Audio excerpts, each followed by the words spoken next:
आज इस नाग पंचमी के पावन अवसर पर माता भगवती माँ काली के दर्शनों के लिए आए हुए समस्त सूक्ष्म शक्तियों को मैं सत नमन करता हूँ, वंदन करता हूँ और उन समस्त सूक्ष्म शक्तियों से निवेदन करता हूँ कि वह अपना यथाउचित स्थान ग्रहण करे। तत्पश्चात इस नाग पंचमी के पावन पर्व पर यहाँ पर उपस्थित सभी भक्तों के हृदय रूपी मंदिर में विराजमान माता भगवती माँ काली की छवि को देखते हुए आप सभी भक्तों का भी स्वागत वंदन करता हूँ, अभिनंदन करता हूँ। और इस नाग पंचमी के पर्व पर आप सभी को बहुत बहुत दुआएं, बहुत बहुत आशीर्वाद। आप सभी का जीवन सदा खुशियों से भरा रहे, परिपूर्ण रहे, ऐसी कामना माता भगवती माँ काली से करता हूँ। मेरे भाई बहन, इस संसार में मानव सदियों से लेकर आज तक सुख और शांति को पाने के लिए जगह जगह भटक रहा है, दर दर भटक रहा है। वह दिन रात प्रयास करता है, फिर भी उसे शांति नहीं मिल पाती। वह अशांत ही रहता है, चिंतित रहता है, तनाव में रहता है, टेंशन में जीवन जीता है, जिसके कारण वह अनेक रोगों से ग्रसित हो जाता है। किसी को बीपी की बीमारी हो जाती है, तो किसी को शुगर की बीमारी हो जाती है, किसी को लकवा मार देता है, तो किसी की लिवर किडनी खराब होती चली जा रही है। मेरे भाई बहन, आज यदि हम इन बीमारियों के विषय पर चर्चा करें तो लाखों लोग ऐसे होंगे, अर्थात कहने का तात्पर्य कि 25% लोग ऐसे होंगे जो इन बीमारियों में ग्रसित होंगे, फंसे होंगे। लेकिन यदि आज हम वर्तमान के समय में टेंशन की बात करें, तनाव की बात करें, चिंता की बात करें, तो 99% लोग ऐसे होंगे जो टेंशन में जीवन जीते हैं, तनाव में जीवन जीते हैं, चिंतित होकर के जीवन जीते हैं। यह चिंता निरर्थक बातों को लेकर व्यक्ति करता है कि अरे हमने तो उसके साथ बहुत अच्छा किया था, हमने उसका हित किया था, फिर भी वह हमारे साथ गलत किया।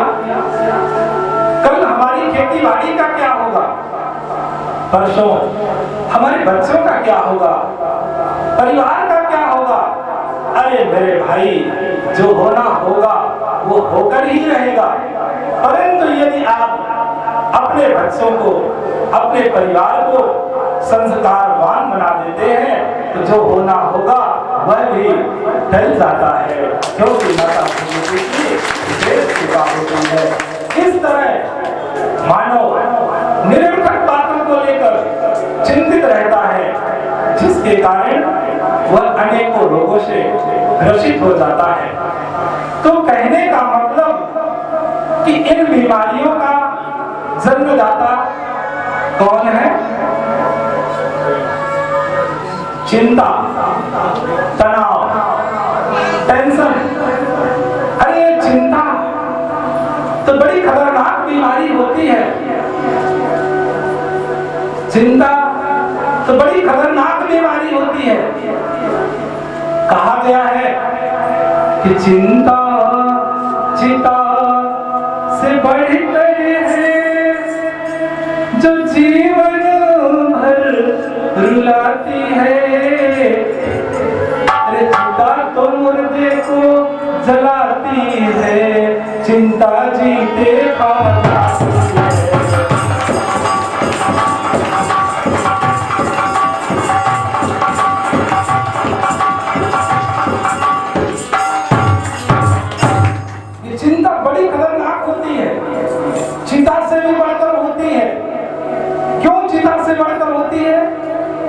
क्योंकि चिता तो एक बार में ही साफ कर देती है, लेकिन चिंता जीवन भर व्यक्ति को परेशान करती है। ये चिंता इतनी खतरनाक बीमारी होती है, और इस चिंता को दूर करने के लिए, तनाव को दूर करने के लिए, टेंशन को दूर करने के लिए आज तक कोई मेडिसिन नहीं बनी है।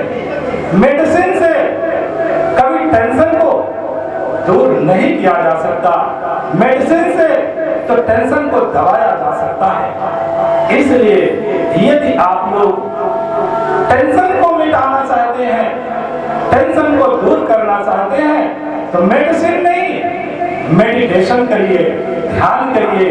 ध्यान के द्वारा ही टेंशन मुक्त हो सकते हैं, चिंता से मुक्त हो जाएंगे।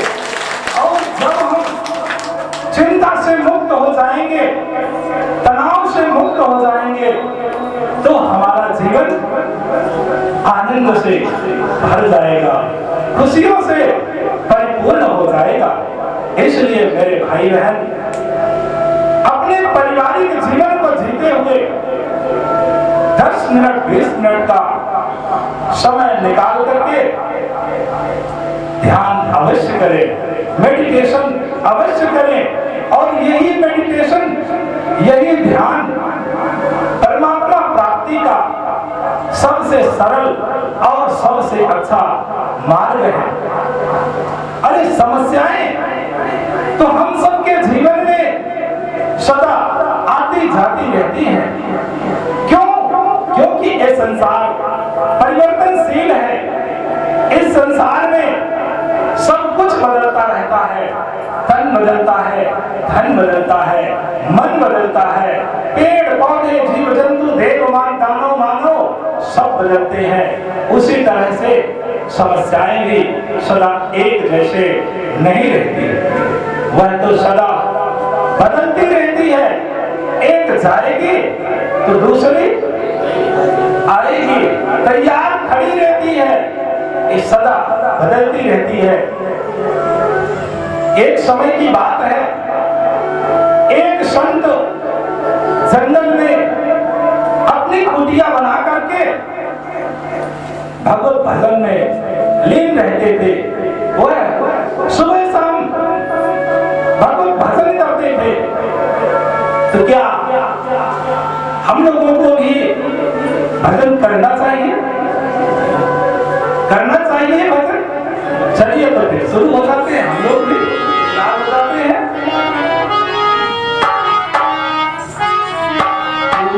आइए हम लोग भी माता भगवती, माँ काली के श्री चरणों में अपने दोनों हाथों को जोड़ते हुए अपने श्रद्धा सुमन को अर्पित करने का प्रयास करते हैं। जगदम्बे माँ जगदम्बे, इस बार दया तू कर देना।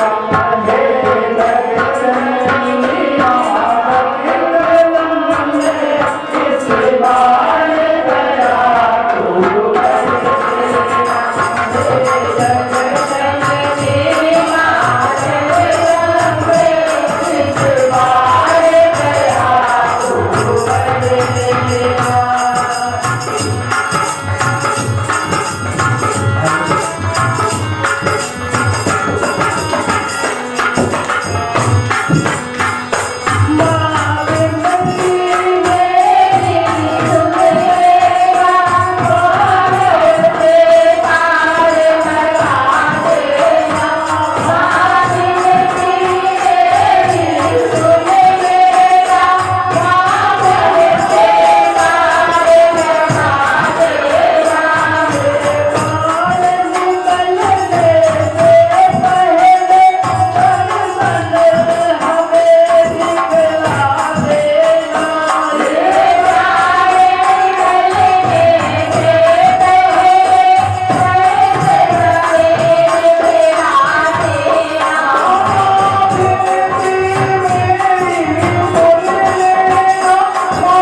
बोलिए माता भगवती माँ काली की जय। इस तरह से वह संत अपने कुटिया में भगवत भजन में लीन रहते थे कि अचानक एक दिन व्यक्ति जाता है और संत के चरणों में प्रणाम करता है और कहता है कि हे महाराज, आप कोई ऐसा उपाय बताएं, ऐसा मार्ग बताएं जिससे हम समस्याओं से मुक्त हो जाए, हमारे पास किसी भी प्रकार की समस्या ना रहे। ऐसा संत भी थोड़ी देर के लिए मौन हो जाते हैं, विचार करते हैं कि अरे इस संसार में जो भी आता है उसे तो समस्याओं का सामना करना ही पड़ता है, लेकिन यह व्यक्ति तो कह रहा है कि हम समस्याओं से मुक्त हो जाए। ऐसा सुंदर विचार करते हुए संत जी उस व्यक्ति से कहते हैं कि बेटा, आज हम थकान महसूस कर रहे हैं, इसलिए आज आपके प्रश्नों का उत्तर नहीं दे पाएंगे। यदि आप अपने प्रश्नों का उत्तर चाहते हैं तो आज रात्रि में आपको यही विश्राम करना पड़ेगा। वह व्यक्ति कहता है, ठीक है भगवान, कोई बात नहीं, आज हम यही रुक जाते हैं। दोनों संध्या वंदन करते हैं, भोजन करते हैं। इसके बाद संत जी उस व्यक्ति से कहते हैं कि बेटा, आज जो हमारे यहाँ ऊंटों की देखभाल करता था वह किसी कारणवश नहीं आया है, इसलिए आप ऐसा करें कि ऊंटों के बाड़े में चले जाएं और वहां जाकर सभी ऊंटों को बैठाने के बाद आप भी वही विश्राम कर लेना। व्यक्ति संत के चरणों में प्रणाम करता है और ऊंटों के बाड़े में चला जाता है। वहां लगभग 100 ऊंटें बंधी हुई थी। वह व्यक्ति ऊंटों को बैठाना प्रारंभ कर देता है। एक ऊंट को बैठाता है। जानते हैं ऊंटों को कैसे बैठाया जाता है? ऐसा करके ऊंटों को बैठाया जाता है। वह व्यक्ति एक ऊंट को बैठाता है, दूसरे, तीसरे, चौथे, पांचवें, छठवें को बैठाता है, 7वें, 8वें, 9वें, 10वें को बैठाता है कि इधर पहली ऊंट खड़ी हो जाती है। वह दौड़ करके आता है, फिर पहली ऊंट को बैठाता है, चौथी ऊंट खड़ी हो जाती है। इस तरह फिर उसे बैठाता है। बैठाते बैठाते 15, 20, 25, 30 तक बैठा पाता है। एक को बैठाता है तो चौथे नंबर की खड़ी हो जाती है, चौथे को बैठाता है तो 10वें नंबर की खड़ी होती है। इस तरह से वह ऊंटों को बैठाने में पूरी रात गुजार देता है। सुबह हो जाती है परंतु सभी ऊंटों को बैठाने में सफल नहीं हुआ। अंत में वह संत के पास आता है। संत के चरणों में जैसे ही प्रणाम करता है तो संत की नजर उस व्यक्ति पर पड़ती है। संत कहते हैं, अरे अरे बेटा, क्या हुआ? अरे आप तो परेशान लग रहे हैं, आपकी आंखें भी तो लाल है, आपने विश्राम नहीं किया। तब वह व्यक्ति कहता है, महाराज क्या बताएं, आपने कहा था कि जब सभी ऊंट बैठ जाएं तब आप एक विश्राम कर लेना, लेकिन महाराज हम रात भर प्रयास करते रहे परंतु सभी ऊंटों को बैठाने में सफल नहीं हुए। तब संत कहते हैं कि बेटा, ये ऊंटों को बैठाने का काम आपको नहीं दिया गया था, ये तो आपके प्रश्नों का उत्तर था। क्योंकि आपने कहा था, आपका प्रश्न था कि महाराज कोई ऐसा मार्ग बताए जिससे हमारी समस्याएं सभी समाप्त हो जाए, हम समस्याओं से मुक्त हो जाए। बेटा, यदि हम आपको सरल शब्दों में कहते तो आपके शायद समझ में नहीं आता, इसलिए आपको ऊंटों को बैठाने का कार्य दिया गया था। जिस प्रकार आप रात भर प्रयास करते रहे परंतु सभी ऊंटों को बैठाने में सफल नहीं हुए, उसी तरह से बेटा यह संसार है। इस संसार में आए हैं तो समस्याओं का सामना करना ही पड़ेगा। एक जाएगी तो दूसरी तैयार खड़ी रहेगी। हम लोग उसी ऊंटों को बैठाने की तरह हम लोग भी अपनी समस्याओं को ठीक करने में पूरा जीवन गुजार देते हैं, फिर भी समस्याओं का समाधान नहीं हो पाता। इसलिए हम सबको सुख और दुख से परे होकर के निरंतर भक्ति पथ पर चलते रहना चाहिए। अरे जीवन में समस्या किसके पास नहीं आई? दुखों का सामना किसे नहीं करना पड़ा?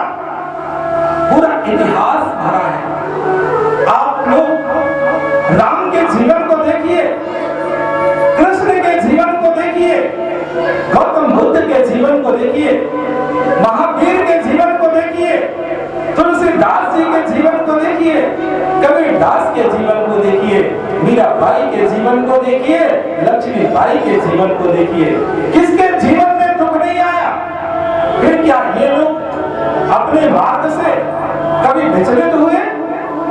निरंतर वो सत्मार्ग पर चलते रहे। विचार करिए राम के जीवन को। राम जब युवा हुए तो आज सारे नगर में घोषणा कर दी जाती है कि कल सुबह राम का राज्याभिषेक किया जाएगा, राम को राजा बनाया जाएगा, राज सिंहासन में बैठाया जाएगा।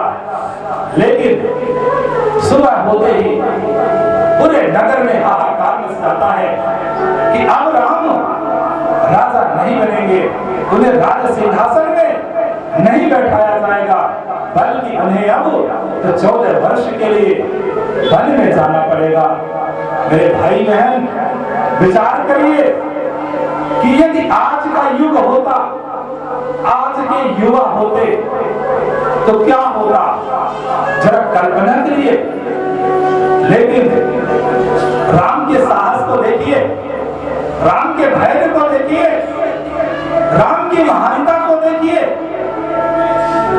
वह अपने माता पिता की आज्ञा का पालन करते हुए हंसते हुए वन में चले जाते हैं।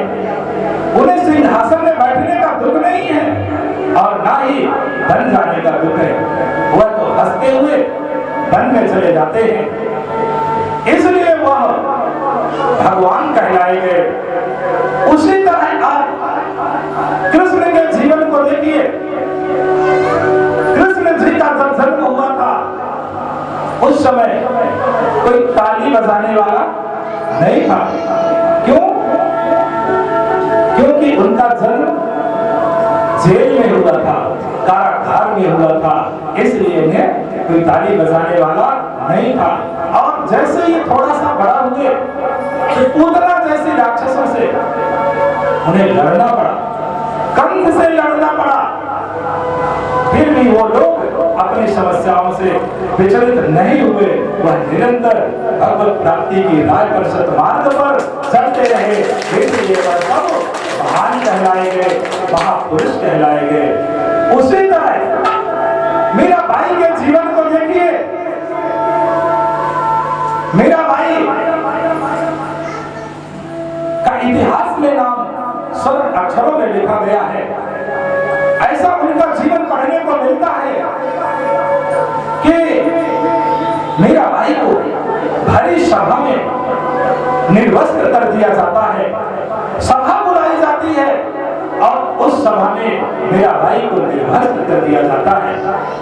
फिर भी मीराबाई विचलित नहीं हुई, वह अपने मन को अपने इष्ट के श्री चरणों में लगा करके मस्ती के साथ मेरे तो गिरधर गोपाल दूसरा ना कोई ऐसा भजन करते हुए वह मस्ती के साथ झूमते हुए निकल पड़ती है। जहर पिलाया जाता है मीरा को, खिस पिलाया जाता है मीरा को, फिर भी मीरा का प्रेम, मीरा का धैर्य, मीरा का साहस अपने इष्ट के प्रति कमजोर नहीं हुआ।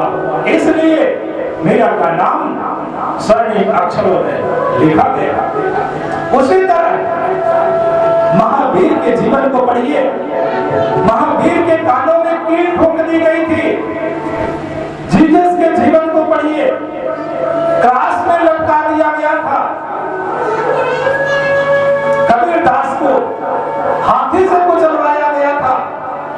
फिर भी ये लोग कभी अपने मार्ग से विचलित नहीं हुए। इसलिए यह सब महान कहलाए गए, महापुरुष कहलाए गए। इसलिए मेरे भाई बहन, आज हम सबको भी विचार करने की जरूरत है कि क्या हम लोगों के पास वो सामर्थ्य है जो उन महापुरुषों के पास सामर्थ्य थी। कहीं हम लोग अपने स्वार्थ के कारण तो नहीं आते। आज हम सबको विचार करने की जरूरत है। मेरे भाई बहन, यह संसार तो दुखों का बाड़ा है और इस संसार में यदि आए हैं तो दुखों का सामना करना ही पड़ेगा। यह उसी प्रकार होता है जैसे यदि आप वस्त्रालय में जाएंगे तो वहां क्या मिलेगा? वस्त्र मिलेगा। विद्यालय में जाएंगे तो विद्या मिलेगी, और यदि मंदिरालय में चले गए तो वो मिलेगा। उसी तरह से यदि हम सब दुखालय में आए हैं तो दुख तो मिलेगा। इसलिए मेरे भाई बहन, हम सबको सुख और दुख से परे होकर के ही जीवन जीना चाहिए। लेकिन आज हम यदि कहीं किसी मंदिर में जाते हैं, किसी संत के पास जाते हैं, तो अपनी कामनाओं की पूर्ति को लेकर जाते हैं, अपने समस्याओं के समाधान के लिए जाते हैं।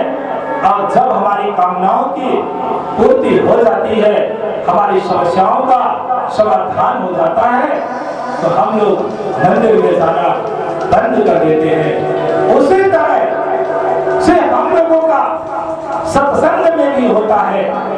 सत्संग में भी हम लोग अपनी समस्याओं को लेकर जाते हैं, और जब हमारी समस्याओं का समाधान हो जाता है तो हम सत्संग में जाना, सत्संग सुनना बंद कर देते हैं। इस तरह हम लोग अपने इस अनमोल जीवन को, समस्याओं को ठीक करने के लिए पूरा जीवन व्यर्थ में व्यतीत कर देते हैं, और अंत में हम लोगों के हाथ कुछ नहीं लगता। इसलिए हम सबको सुख और दुख से परे होकर के जीवन जीना चाहिए। तभी हम लोग अपने लक्ष्य को प्राप्त कर पाएंगे। बोलिए सद्गुरुदेव महाराज की जय, बोलिए माता भगवती माँ काली की जय। मेरे भाई बहन, वैसे तो मेरे द्वारा हर सत्संग में बताया गया है कि यह मानव जीवन बड़ा दुर्लभ है, यह बार बार नहीं मिलता। यदि इस बार मिला है तो हमें भक्ति करके, साधना करके भाव बंधन से मुक्ति प्राप्त कर लेना चाहिए, संसार सागर से पार हो जाना चाहिए। नहीं तो 84 लाख योनियों में हम सबको भटकना पड़ेगा, क्योंकि शास्त्रों में 84 लाख योनियां बताई गई हैं। उन 84 लाख योनियों में जल जो पानी में रहने वाले जीव जंतु होते हैं, उनकी योनियां 9 लाख प्रकार की होती है। फिर अस्थावर माने स्थिर रहने वाले जैसे पेड़ पौधे, इनकी योनियां होती है। अब विचार करिए कि कहीं हम लोग दुष्कर्म करके पुण्य कर्म संग्रहित ना करके पाप कर्म संग्रहित कर लिए और संयोग से किसी वृक्ष की योनि में जाना पड़ा तो कई वर्षों तक, हजारों हजार वर्षों तक हम सबको ठंडी गर्मी बरसात धूप का सहन करना पड़ेगा। इसलिए हम सबको भक्ति करना चाहिए। उसी तरह से फिर जो कीड़े मकोड़ों की योनियां होती है, तो कीड़े मकोड़े की योनियां 11 लाख बताई गई है और जो नवचर होते हैं अर्थात उड़ने वाले पक्षी, इनकी योनियां 10 लाख बताई गई है। और फिर जो पशु होते हैं, पशुओं की योनि जैसे बैल, भैंस, बकरी, शेर, चीते, नाना प्रकार के इनकी योनियां 30 लाख प्रकार की बताई गई है। और फिर 4 लाख प्रकार में मानव की योनियां बताई गई है। इन 4 लाख प्रकार में देव, दानव और मानव सभी सम्मिलित होते हैं। लेकिन मेरे भाई बहन, जो 84 लाख योनियां होती है, उन 84 लाख योनियों में मानव जीवन, मानव योनि सबसे उत्तम योनि मानी गई है।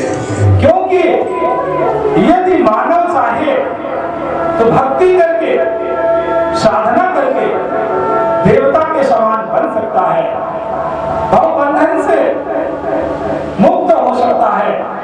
और यदि मानव ना चाहे तो नशा मांस करते हुए दानव की तरह भी बन सकता है।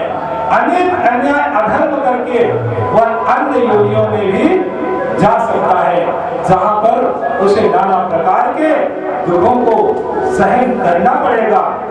इसलिए मेरे भाई बहन, आप सबसे अनुरोध करता हूं, निवेदन करता हूं कि यदि माता भगवती आदिशक्ति ने हम सबको ये दुर्लभ तन दिया है, कबीर दास जी ने तो इस जीवन के विषय में बड़ा सुंदर समाज को संदेश दिया है।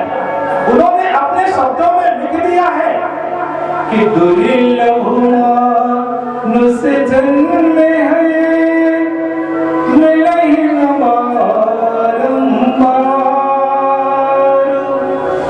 ज्यों तरवर से पत्ता झरे बहुरी न लागे डार। कबीर दास जी ने बड़ा सुंदर समाज को संदेश दिया है। तो यदि हम सबको माता भगवती आदिशक्ति जगत जननी जगदम्बा ने ये दुर्लभ शरीर दिया है, दुर्लभ तन दिया है, तो इस शरीर का सदुपयोग करते हुए, सुख और दुख से परे होकर के भक्ति करते हुए, साधना करते हुए माता भगवती जगदम्बा के श्री चरणों में नतमस्तक होने का सौभाग्य प्राप्त कर ले।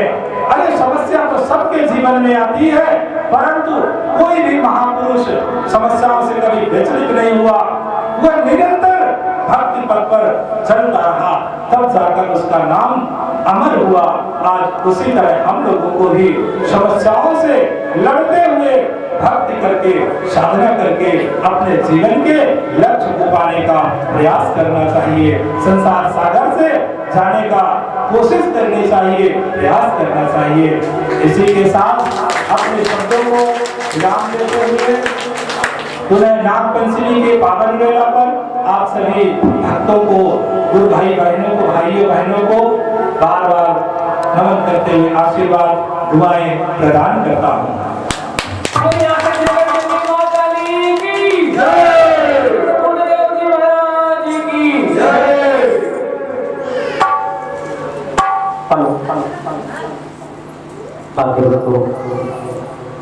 जैसा कि आप सभी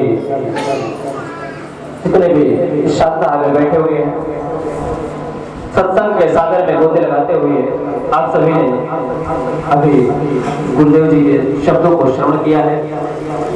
मैं आशा आशा करता हूँ आप सभी भक्तों से कि गुरुदेव जी के शब्दों को सुनकर अपने जीवन में धारण करने का प्रयास करेंगे, प्रयत्न करेंगे। अगर अपने जीवन को खुशहाल बनाना है तो निश्चित है आज संकल्पित हो जाए और संकल्प ले जो गुरुदेव जी ने शब्द बोले हैं उनके शब्दों को एक मार्गदर्शन बनाकर चलने का प्रयत्न करें, प्रयास करें। बोलिए आसक जगत जननी मां काली की, गुरुदेव जी महाराज की।